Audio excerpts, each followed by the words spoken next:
नमस्कार साथियों, स्वागत है आपका। देखिए आज का जो वीडियो है वो है TSSB PGT 2025 के ऊपर।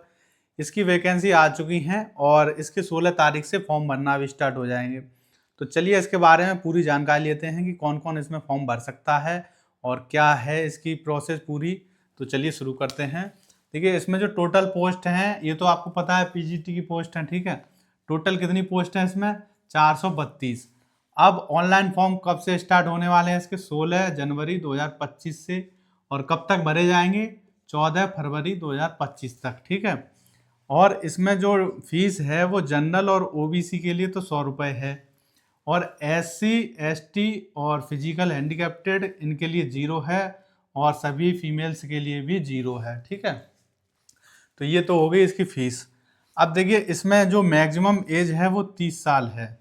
तो अपनी डेट ऑफ बर्थ आप निकाल सकते हैं फॉर्म भरने की डेट तक, ठीक है। फॉर्म भरने की ये जो डेट है, या फिर इसमें दिया है नोटिफिकेशन में कब से मांगी गई है, जैसे 1 जनवरी से, तो उतने तक आप 30 साल से अधिक के ना हों, ठीक है। अब इसमें योग्यता क्या है? Master degree in related subject plus degree या डिप्लोमा होना चाहिए आप पे एजुकेशन का, जैसे BEd है, DLEd है। और मास्टर डिग्री मतलब MA MSc होनी चाहिए आप पे, पोस्ट ग्रेजुएशन। जिस सब्जेक्ट से आपकी पोस्ट ग्रेजुएशन होगी मतलब मास्टर डिग्री होगी, आप उसी से अप्लाई कर सकते हैं, ठीक है। जैसे किसी के पास हिंदी से MA की है उसने, तो वो हिंदी से PGT में डाल सकते हैं। तो हिंदी में पोस्ट कितनी है? 70 मेल की हैं और 21 है फीमेल की। और मैथ की बात की जाए तो मैथ में है 21 मेल की, 10 फीमेल की।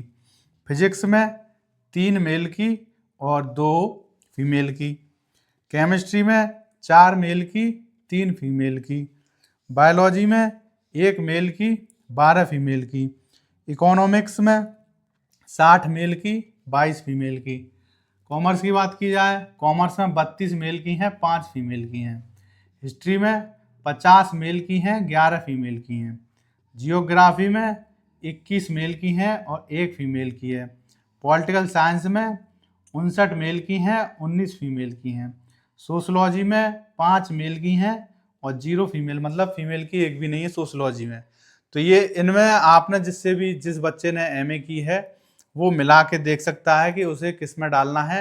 सबसे ज़्यादा पोस्ट जो है आपकी हिंदी में, और ये देखिए इकोनॉमिक्स में है, पॉलिटिकल साइंस में है और हिस्ट्री में है। कॉमर्स में भी ठीक मानी जाएंगी वैसे। तो इनमें पोस्ट ज़्यादा हैं। तो आप जिससे भी आप MA किसी किसी बच्चे ने 2-2 सब्जेक्ट से कर ली होती है, तो उनके लिए फ़ायदा है कि मान लीजिए किसी अदर सब्जेक्ट में कम वैकेंसी है तो वो दूसरे से डाल सकते हैं, ठीक है। इसमें लड़कियों को डालने में कोई भी मतलब आपत्ति नहीं होनी चाहिए, क्योंकि फीस 0 है और SC ST इनकी भी फीस बहुत कम है। तो हर बच्चे को डालनी चाहिए, और इससे क्या है उनकी तैयारी भी बनी रहेगी, और जो PGT की जॉब ही करना चाहते हैं उनका मकसद ही यही है, तो वो तो इसमें डालेंगे ही क्योंकि उनकी तैयारी चल रही है। और जिन लोगों की तैयारी अभी तक नहीं है तो वो भी फॉर्म भरें और अपनी तैयारी शुरू करें। पेपर ज़्यादा टफ नहीं आएगा और आराम से आपकी ज्वाइनिंग इसी साल हो जाएगी, ठीक है। इसीलिए जल्दी से जल्दी अपने जो भी डॉक्यूमेंट हैं इसका पूरा नोटिफिकेशन पढ़ के उसमें डालें। वैसे नोटिफिकेशन में ऐसा कुछ खास है नहीं, बस ये देख लीजिए कि जैसे SC ST OBC जो हैं उनको प्रमाण पत्र होता है ना, जाति रिजर्वेशन सर्टिफिकेट, तो उसकी कितनी मांगी गई है, तो वो वैसे नॉर्मली होता है 3 साल तक का वैलिड होता है फॉर्म भरने की डेट तक, ठीक है। तो उससे पहले का नहीं होना चाहिए कास्ट सर्टिफिकेट। बस यही होता है और कुछ नहीं है। फीमेल्स का तो उनमें भी यही नियम लागू है, ठीक है। तो मिलते हैं अगली वीडियो में, तब तक के लिए थैंक यू।